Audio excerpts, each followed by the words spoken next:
পশ্চিমবঙ্গে নির্বাচন হবে আর রক্তপাত হবে না, এটা কি তৃণমূল কংগ্রেস চায়? আজকে পশ্চিমবাংলা শুধু নয়, ভারতবর্ষের বিভিন্ন রাজ্যে উপনির্বাচনের রেজাল্ট হয়েছে।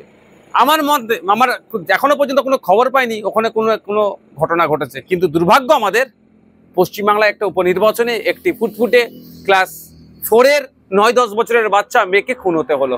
অভিযোগ কি? যে তৃণমূলের ছোড়া বোমের আঘাতে ওই বাচ্চা মেয়েটির মৃত্যু হয়েছে।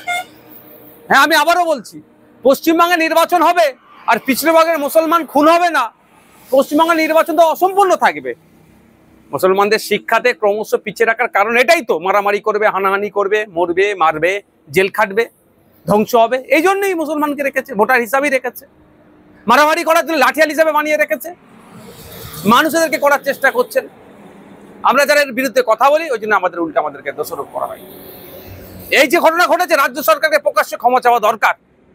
সাথে সাথে ওই যারা দুষ্কৃতী সমাজ বিরোধীদের দাপাদাপি যারা চলছে তাদেরকে ধরে ঘাড় ধরে জেলের মধ্যে রাখা দরকার।